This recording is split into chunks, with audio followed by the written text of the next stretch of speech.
to The Family Skeptical, Parenting Through Nonbelief. We're a married atheist couple raising two wonderful, strange children. We ask big questions, dissect weird parenting moments, and examine how society ignores or misrepresents families like ours. If you're any stripe of non-believer who's involved in raising children, welcome. You are our people. Our kids have heard all our swears, but yours might not have. So be thoughtful if there are young people listening with you. Pops. Hi, Moms. This episode brought to you by construction happening in our home. True. Construction making strange noises in the background that we have decided not to stop because we need this to end at some point.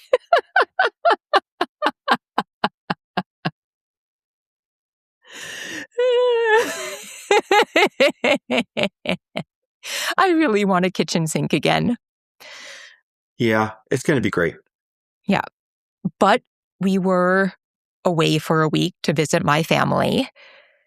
And I don't know if I've ever been so excited about an Airbnb because it was just so nice to have running water near food and actual silverware that wasn't plastic. It was... Yeah, that was a lot of fun. And the Airbnb was so cool. Weird parking, but really cool. It was very, very pretty. And then we were there over the 4th of July. Mm-hmm. And we had made no plans to see fireworks. And it just so happened that we had a perfect view of fireworks from our Airbnb window. And it was so magical. And we hadn't even kept the kids up because I thought it was sort of pointing in the wrong direction. So I didn't expect to see anything. And then they just started outside the window, and Reader wandered out all upset because they couldn't focus on their book. And then I was like, but just watch the fireworks. And then I went and got Jaeger, and we all cuddled on the couch and had an unexpected in our living room fireworks show. It was pretty wild. Yeah, it was. But the drive there is long. Mm-hmm. And it was a little different this time. True. I gotta say, we talk about how I've consumed, probably more of these call-in shows than I should have, but it helps me in hearing all the propositions, positions, rebuttals, debunks, whatever. Explain what kind of call-in shows you're talking about. It's call-in shows that have to do with, secularism or atheism or anti-theism or science, including biology and paleontology and geology and cosmology, and also theological call-in shows. But what I default to is philosophy because I really like there's something in how my brain works. And I don't want to autist or ramble, but there's something in how my brain works that really loves the idea of algorithms, of distilling processes down to kind of equations. And that includes writing, relationships. I find that if I can make that sort of heuristic, that I have an easier time navigating just as a person or an artist or whatever. That and parenting.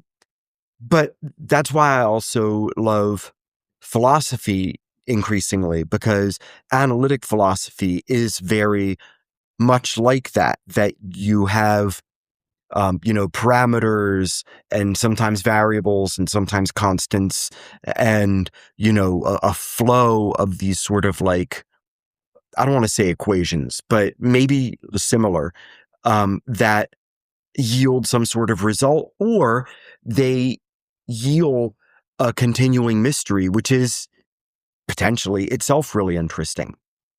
And I have discovered that the kids like listening to one of the specific debaters that I listen to. And now we do so, maybe 50% of the time when we're driving in the car, doing whatever.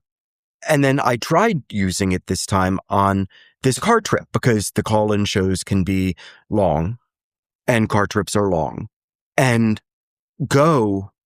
Jaeger very much loves hearing these shows. Very much likes hearing incoherence and contradiction get shot down.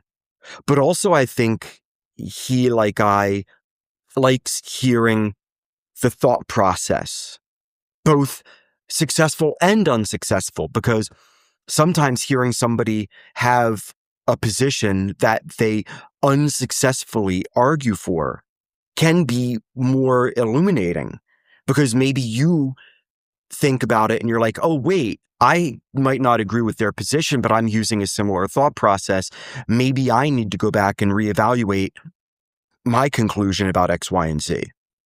And so we listened to like hours of that on this car trip. So I'm sorry, moms. No. I know it let you get caught up on your podcast. You could kind of switch it off, and Jaeger and I listened. And it was lovely, but it can be a lot. And it's very specific.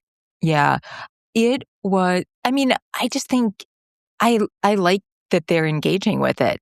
So to give people who may not have heard these shows a better sense of them, the host will often kind of propose something for people to call in on, like, prove to me that God is real. That's kind of how it works, right? Yeah, or something like being gay isn't wrong. That was a big one for Pride Month. Mm-hmm. That brought a lot of the bigots out of the woodwork, and they crash out, and it's amazing. But yeah, it's this one creator that I listen to. Allegedly, Ian is their channel.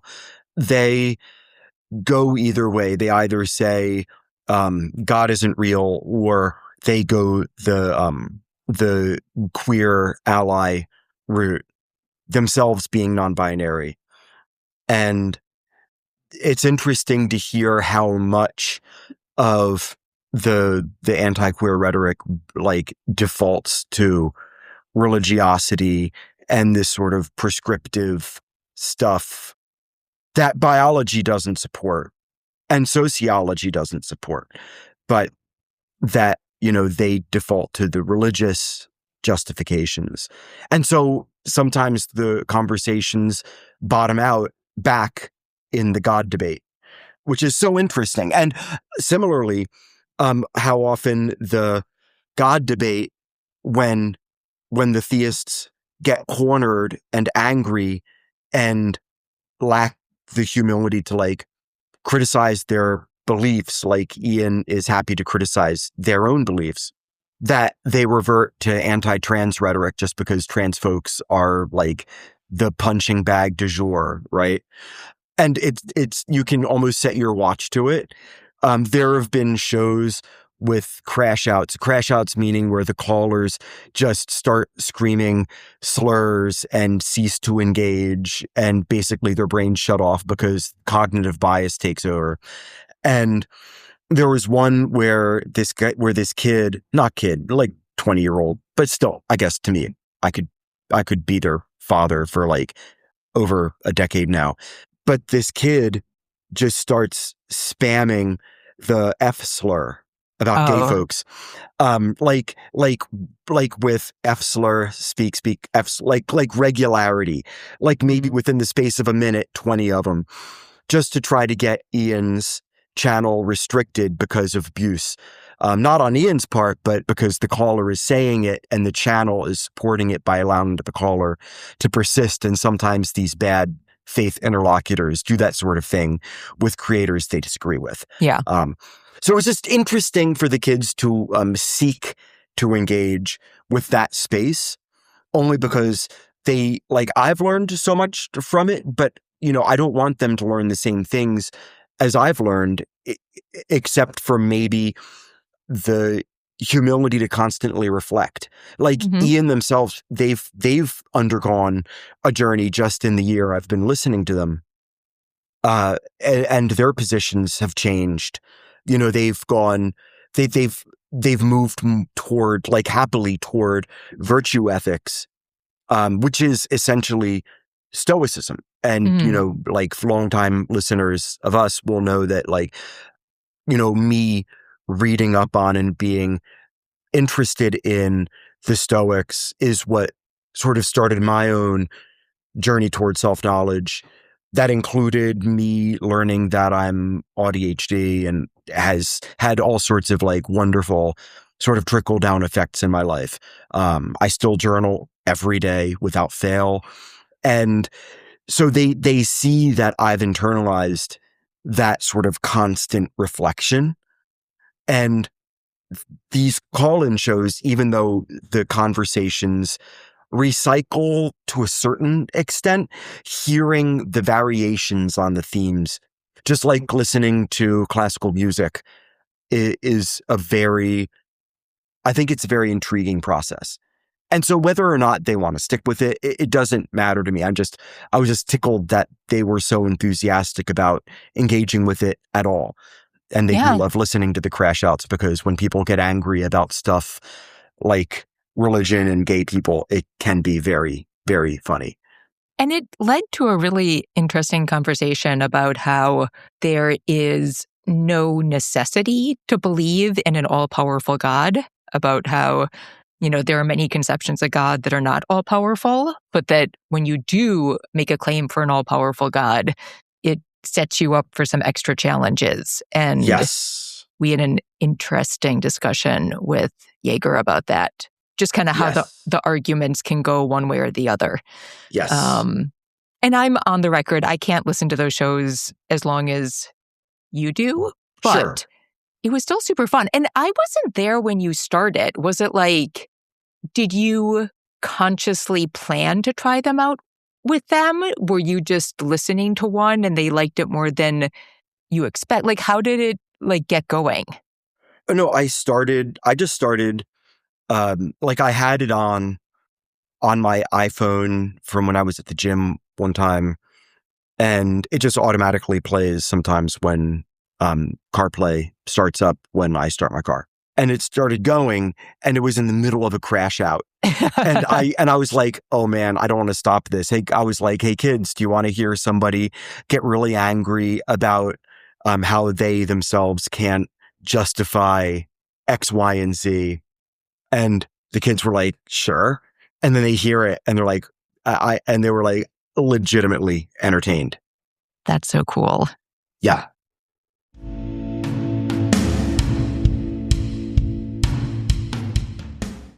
So on the drive, we also had a conversation about the podcast and ended up talking about the biggest issues that we feel like we're facing as parents. And I brought up intentionality as a parent. And I don't know if this resonated with you at all, but so many things on this trip made me think about it. Because for me, I think the hardest thing I face on the like day-to-day as a parent is that I know the more intentional I am, the better things go. Sure. Yeah. But I don't feel like I have the brain space to do it. Oh, okay. And so it's like constantly. Do you think it's like a fatigue thing? Like it's just like literally it takes energy and that is what you wish you had more of? Yeah, I mean, partially. I think it's also just like bandwidth. You know, we have this construction project going and it requires, you know, kind of being on top of and thinking ahead on a lot of things. And there's sort of always those things that are fighting for space. And so going home, my mom is just like an amazing parent. And I feel like a lot of the reason she's so amazing is because of her intentionality. Sure, yeah. And a perfect example is like, I mean, it's just in everything she does. Like last week, I talked about how she had supported some people in ways that I wouldn't even think of. And like, it all plays into the same thing. You know, she has a like a video call with the kids once a week when schedules allow. And it's not like she just shows up to talk with them, right? No. Like she shows up with activities to do, Science experiments. like topics to discuss. If they brought something up, she's researched it and like come back with things to show them. Like there's a whole plan. And that is who she is. And it's how she approached my entire childhood, which is wild. Like, that's wild. And we see it when we visit her because she remarried once I was like much older and even like out of college, right? So I technically have a stepbrother, but like that's the weirdest stepbrothers, but that's like the weirdest way to look at it because we were all full grown-ass adults when we met for the first time. So it doesn't have that like, family feel. But they're great. But we often see one of my stepbrothers when we're in town and he has kids and, they go over to their house a lot and she has like toys ready for them that she gets out every week for them to play with, activities to do. And it goes great because she's like spent all this time planning to make things lovely for them, right? And I got it out. When I became a parent, she made me a recipe card pack. Yes. With parenting advice.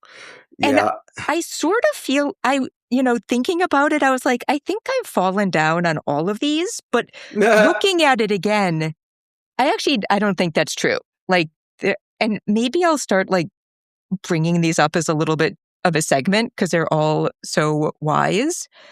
But I'm just trying to look for one. Let's see. This is a good one. They're numbered. Numbered 3 applies. Let's see. I'm looking for... Okay, these are like all amazing. I have to read these again. But the one this is sort of the one I was thinking about. So card number 3 says, use all that you are to be a parent. Specifically, use every ounce of creativity you have. It can make things fun and simple. You did not want to sit at the table to eat for a stretch of time when you were a toddler.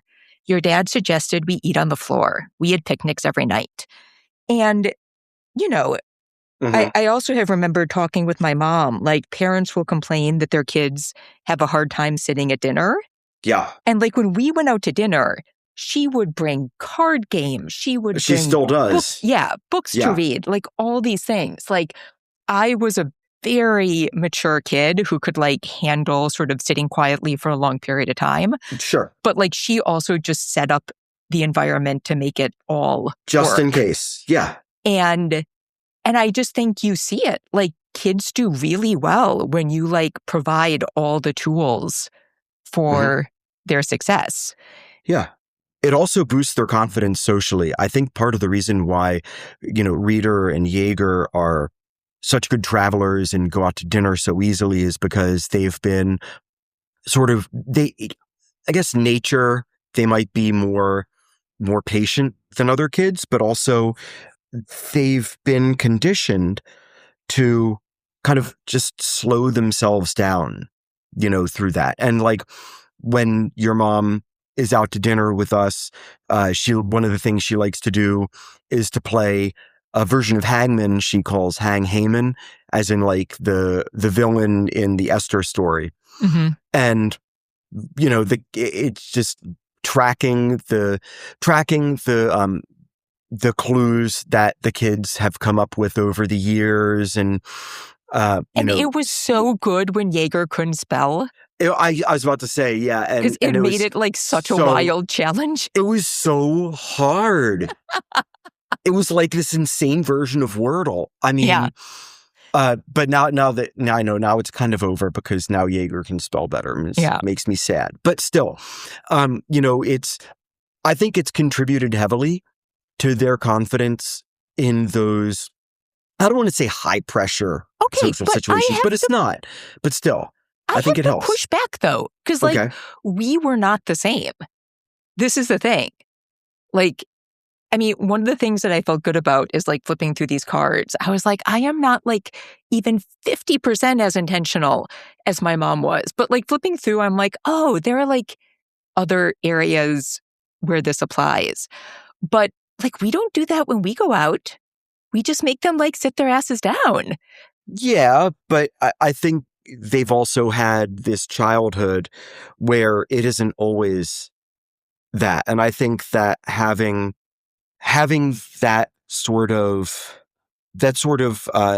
interaction when we're out sometimes has modified their expectations or their sense of self-perception. I don't know.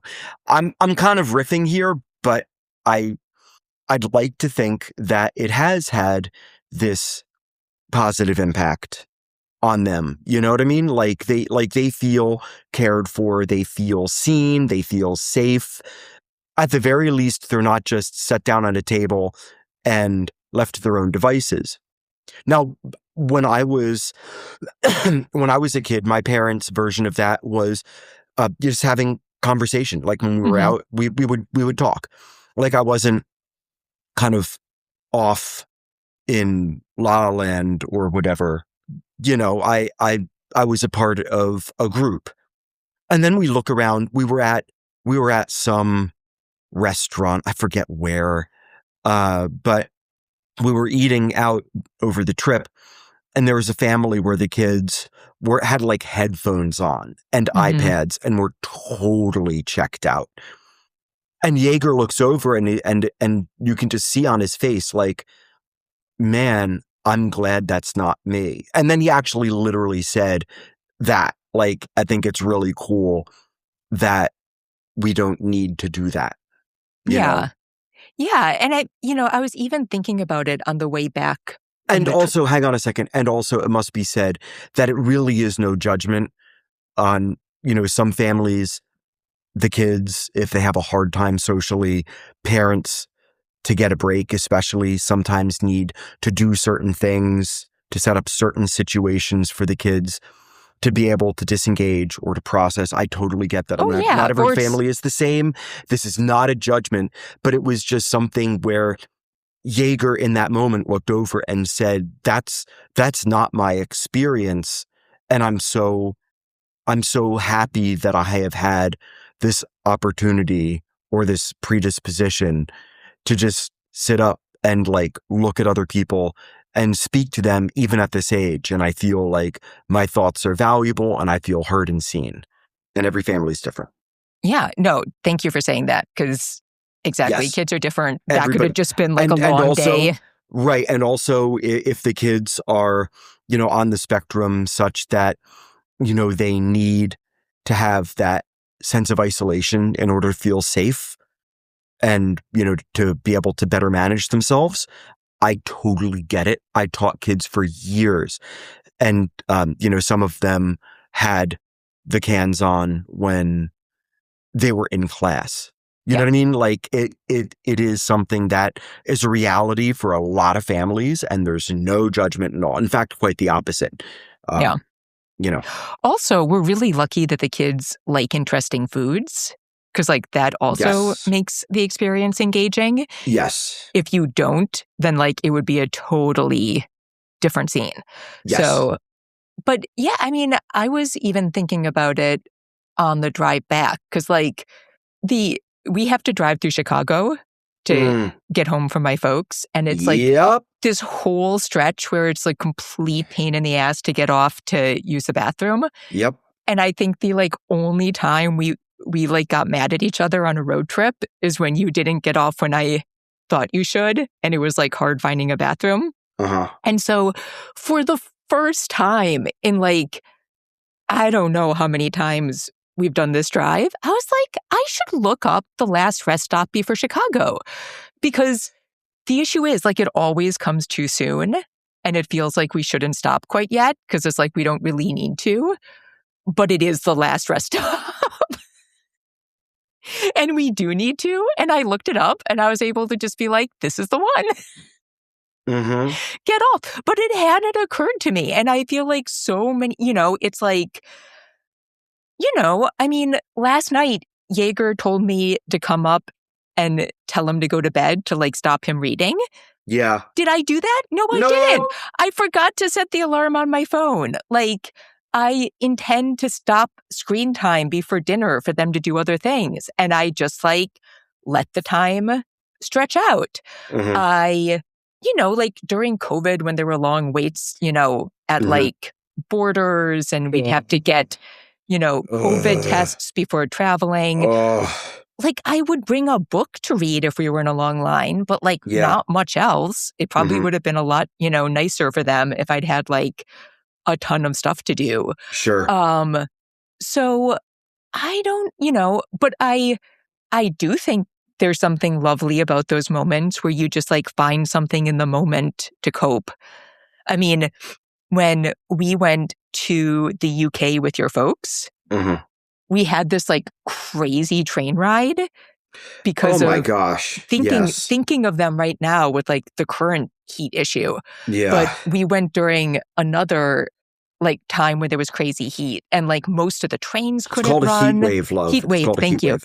You're welcome. And like most of the trains couldn't run and we were stuck on this crowded train and we couldn't even sit down and just like working it out. Like, I think we were looking for sheep, we were looking for different things and like hadn't prepared, but like I'll still always remember that as in some ways like really special. So I don't know, but I just, when we were talking about like the biggest thing, like this is often the thing that haunts me at the end of the day of Mhm. like, if I had just had time and brain space to put in this extra level of work, like things legitimately would have been better. Do you know what I mean? Mhm. And like on a certain level, life is life and like Yeah. you're living the existence you're living. Mhm. But I don't know. I mean, does this haunt you the way it haunts me? No. No. You're like, it's fine. Yeah. Well, I mean, what it comes down to is we agree on so many aspects of parenting, but in that we have definitely have different parenting styles. Like I don't like because I didn't have that like your mother's energy as a part of my childhood. I I don't hold that up as a I don't think it's necessarily a slight on my parenting to not do that. That's something some people do. But I don't, but that for me is not necessarily the ideal because that's not what I was raised with. And I think, my parents raised me successfully. I'm a moral person and I think my kids are, and their success in life is my top priority. And I think that makes me a good parent. And I don't feel like my parenting is necessarily missing that. Do I lament that, I don't have time to do other things with them? I wish we had more time to be able to do more things. But I also know that, and this is from them, that they really appreciate what we do for them. They don't feel like they are missing out on life or that they're being mishandled. And I think that matters and that I'd like to think that they have at least that degree of self-knowledge such that they can tell us when they're feeling, not seen, when they're feeling invisible or second. So I don't know. I don't think that it's on my priority list as much as it is yours. I wish we could play D&D more, but that's more about, reader not necessarily having the enthusiasm to play as often as Jaeger and I do.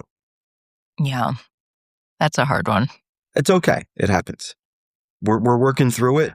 And, reader still wants to play and wants to be a part of the next campaign, is excited about their next characters they're going to create. Like, it's fine.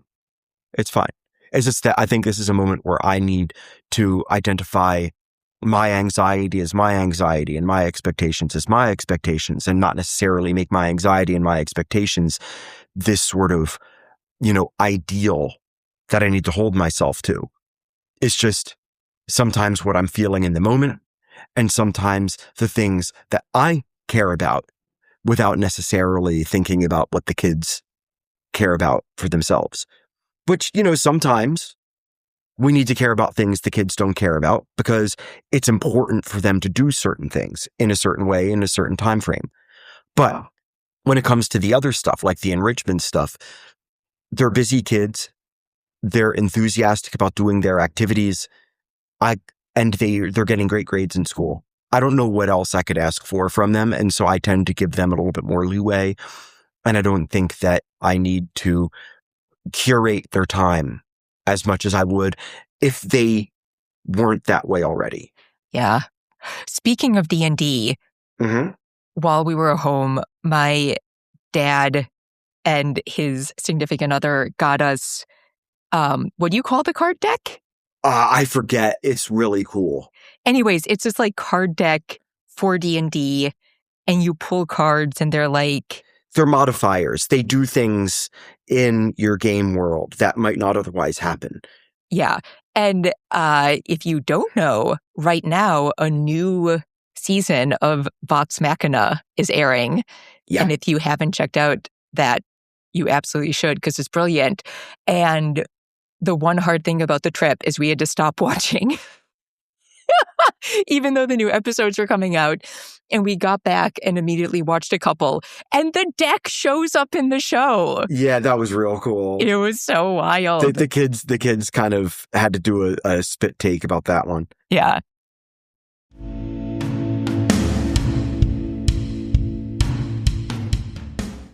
Okay. The second thing I want to talk about is I feel like the opposite side of this, where I feel like we've been incredibly intentional. Sure. Okay? Okay. So what I wanted to talk about is, and I feel like one of my mom's cards applies to this as well. Let's see. Okay, this is sort of it too. So her card number 4. Okay. It is your card job. Number 4. It is your job to make an impression.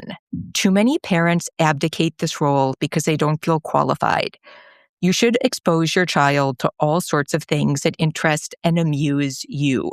No problems there. No problems there. But what I wanted to talk about is and in so many ways, my parents were exceptionally better parents than I was.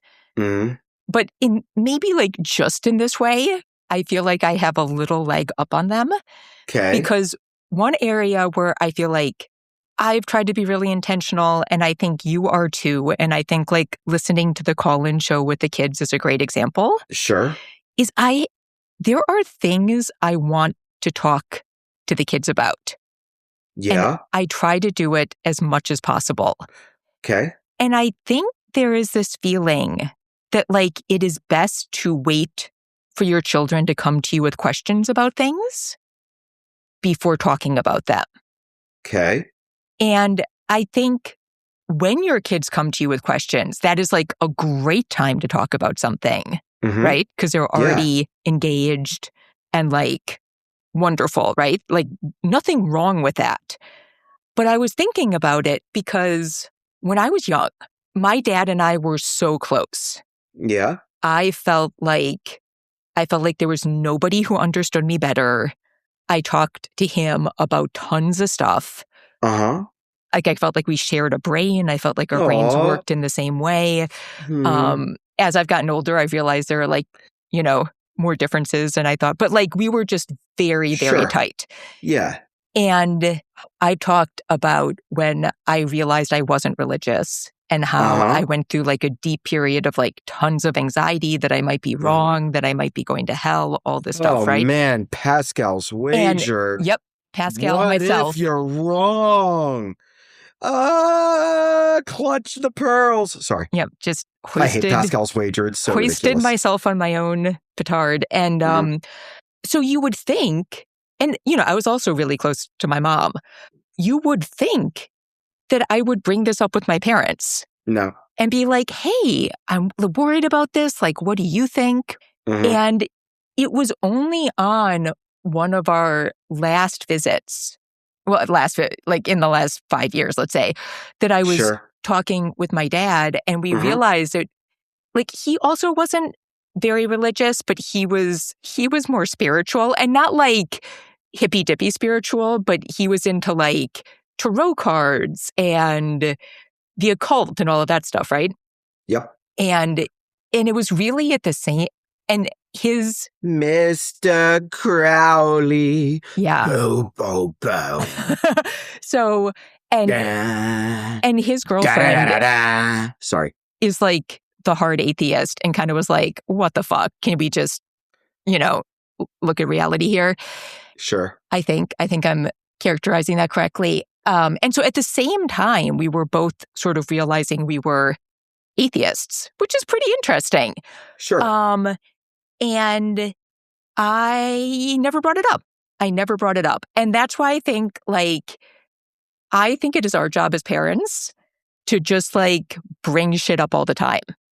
Okay. And I think I've been really good about bringing stuff up, but I just kind of wanted to talk to see, like, have a conversation about the random stuff that I think it can behoove us to just talk about, whether Behoove. I love that word. kids want us to or not. And I've been thinking about it this week too. So just like something. So one, I think like sex and puberty and all of that, like some kids are going to ask those questions and some kids aren't.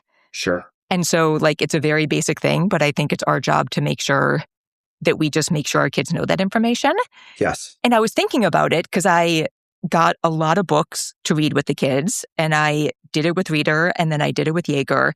And I'm now remembering that when I did it with Reader, they did not want to read like the sex parts of the books. Mhm. So I'm like, okay, I have to remember that because like we should go back and talk about some of that information that we didn't talk about. That Jaeger wanted everything. We read every single page. So like, I think that is very important. I think there's a lot more than the basics when virginity comes up.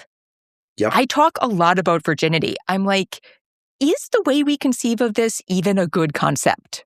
It matters when you have vaginal sex because like there's slightly more risk, like there's the risk of pregnancy, which might not be present in other forms of sex. There's Sure. higher risk for certain STDs. So like it's very important to know consequences of that action. Yeah. But I'm like, hey, we're like all obsessed with something where you can be a lesbian and have like wild, satisfying sex your whole life and never pass this threshold. So like, Sure. is that an important milestone to think about? And like, what are other milestones of like sexual experience could we be thinking about?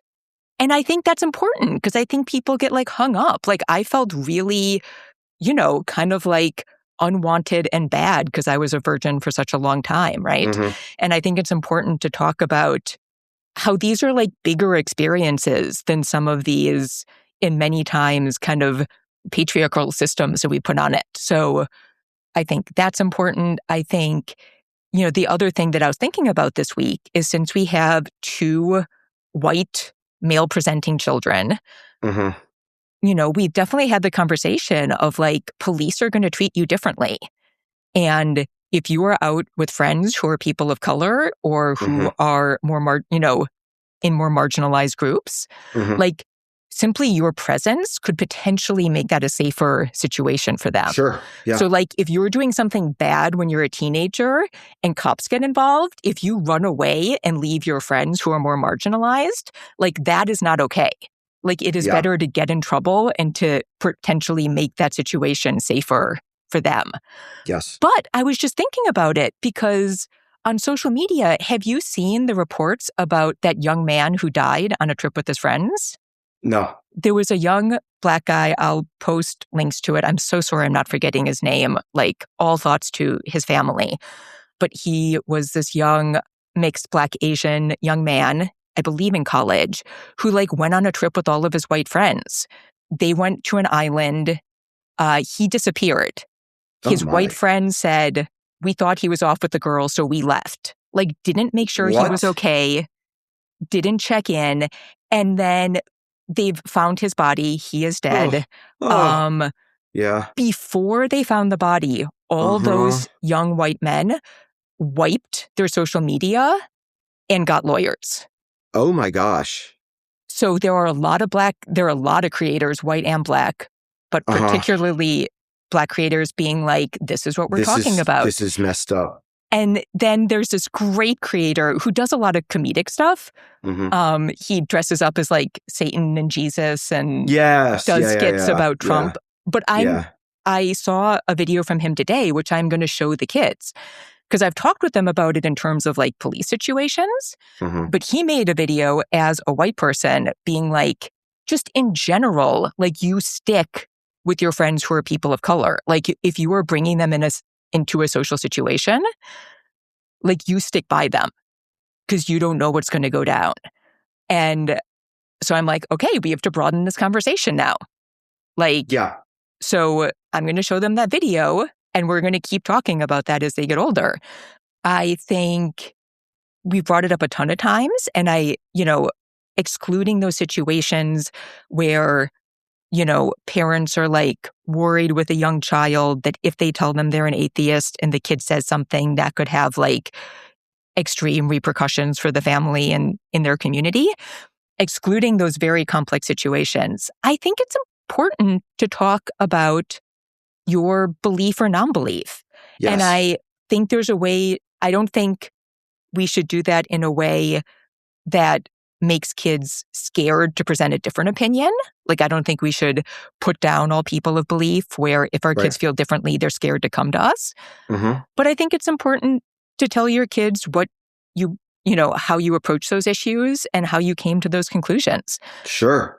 I think it is important to talk about body size, like particularly now we're swinging like way back to like heroin thin chic. And I think it's really important to talk about how all body sizes are okay, about how, you can't tell somebody's health by how big or small their body is. Sure. I think it's... Can we also just sidebar like this? I grew up in the 80s. There's like some nostalgia I feel for the 80s. One thing that I think needs to be left to die, literally, is the R slur. And it's really making a comeback, and I really dislike it. It's like, a comedian who essays people and then, hello, Louis C.K., I'm looking at you, and then decides that they can, or like Kevin Spacey, that they can just come out of retirement when they want, when it's appropriate. No, the R slur needs to go away because it's a slur. It doesn't get not slurry just because it's been a minute. Anyway, you were saying about body size and, health and, that whole thing. I'm sorry. I don't know why. I just had to bring that up. That too. I mean, I know you've been great about talking about your neurodivergence with the kids. Yep. Are there other things where you're like, oh man, I'm so glad I talked about this, or these are things I want to touch on at some point? Are you talking about just like from my life or experience? Just like, or not from your life or experience, just things that like matter to you. I think the importance of being an educated voter, learning civics early, again, philosophy, but also logic, kind of calling back to the very beginning of this whole, not this episode, but our podcast period. The idea of being really critical about the things you believe. I want them to constantly question, and it feels like it's tiresome, but it's like any other muscle. If you exercise it enough, then it's strong for you as you need it. And a small amount of work doesn't feel like a big ask because you can handle such a load when under pressure. Like, you should be able, as a human, to look at the things you believe and evaluate them. Some people we're not ever encouraged to do that. And we see that all across, American society. And I don't want our kids to be that. And so that would be something that I will continuously talk to them about. And that's something that I've already obviously talked with them about.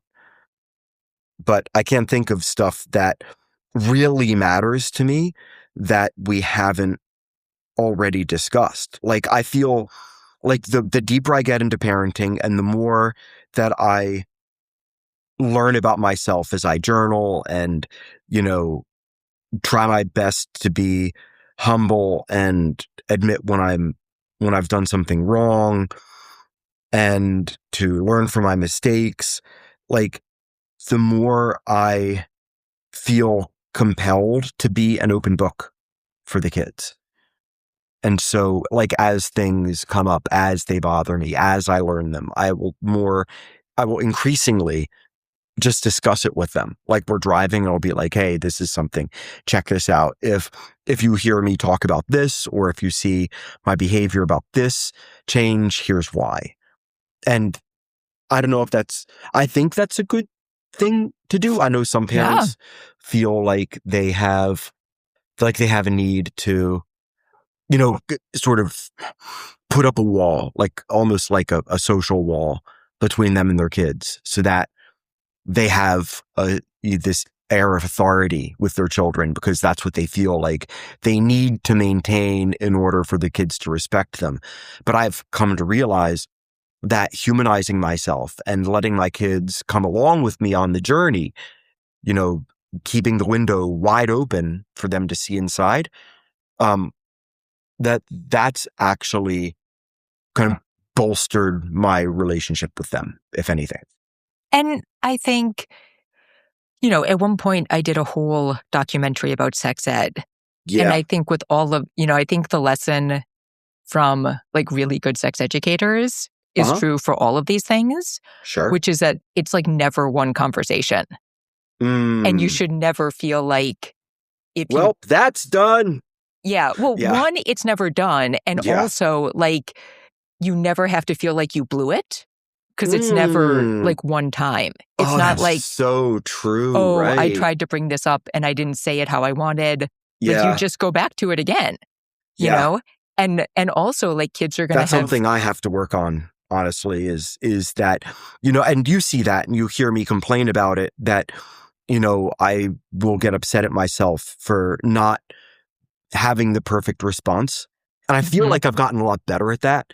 But I know that, like, 2-3 years ago, that was something that still kind of bubbled up. And it really wasn't until I got my autism diagnosis that I started to accept how my ADHD and autism interplay with my sense of self-knowledge and self-worth, how I value my ego in relation to others, and what all that means as I attempt to lead kids into adulthood. Yeah. Oh, speaking of coming back to stuff. Yeah. We had the most fascinating realization with Reader. Because I think one of the things that sort of like set me on this path was the fact that we had such a hard fertility journey. So, like, when the kids are like, how are babies made? It like was never in my consciousness to be like, oh, this is just a simple story of like the stork or sex. I was like, let's get into it. There's this way and there's that way. And you can need IVF and you can need a surrogate and some, you know what I mean? Like, and all different people might face these things in different ways. Like, I think that sort of like set me on this path. Sometimes you just need a harem like Superman. Exactly. And so we've talked with the kids a lot about that, right? And Reader knows that they were an IVF baby and they were frozen for a while.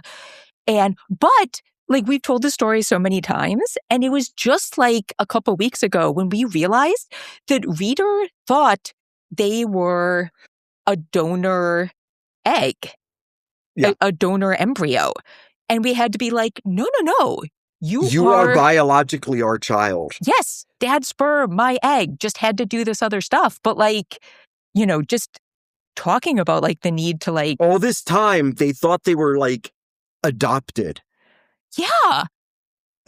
This is wild. And I mean, Yeah. we definitely explained it, but just like that good reminder of like, we might have talked about it years ago, but Sure. they might have only understood so much. And like, just the need to keep having these conversations. And like, I don't know what they were thinking, because we've definitely had a conversation where I'm like, oh my God, you have my mom's eyes. Like, I don't know if they thought we were just being joking. Like, absurd. wow, isn't it lucky that your eyes are like, you know, your grandmother's? Yeah. Yeah. Or, you know, like we were just at my mom's place and there's a drawing of me when I was sleeping as a kid. And you're like, oh my God, Rita looks so much like you. But yeah, so it's like... I still can't believe that they thought that for all this time, that they are not. I think they knew at one point, you know, but I think like stuff gets jumbled. So... Sure. But yeah, it was shocking. Shocking, I say. So yeah, but all the things, just when you have the energy, talk about all the things. Yeah. Hey, it is Moms from the Future. I feel like I can't get through one of these without realizing that there's so much more I wanted to say, but I had to jump in here with just a couple of little things. First, we didn't cover nearly as many topics as we could have for conversation. You can look in the show notes to see even more that I thought of. A big one that came to me after recording was just talking about like being in a capitalist system and making sure your kids know that people's value doesn't have anything to do with how much they can or do earn, and a lot of stuff about kind of what it's like to be in the workforce. But yeah, there's so much. Life is so full of so many things. Also, I just want to say that like the kids aren't always down to hear everything. Like Reader will very often just kind of like walk away from us when they're done processing whatever we're telling them. So that is totally fine. Then you just pick up at some other time when like a book or movie or something in the news or something you see on a drive gives you a moment to kind of jump back into something. And finally, just thinking about the bandwidth and intentionality conversation, I just want to say that like, I think the underlying tension for me of all of that is that I don't want to spend all of my creativity on parenting. And if I didn't do this podcast, if I didn't try to do any sort of volunteer things out of work, you know, I would have more time. And I don't know if that would be better, but my current working principle is that I think it's important for kids to also see the other things that their parents care about, you know? And I know for Pops, that's really his writing. And so I think there's always a tension between those things. And I didn't want anyone to feel bad about making the decision to divide that attention, because it is certainly what I have done while also trying to pour a huge amount of love and attention into my kids. So had to say that. And that's it.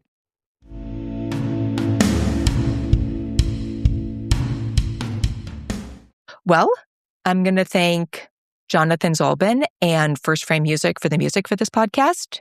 And that wraps up this episode of The Family Skeptical, where nothing is sacred except for our kids.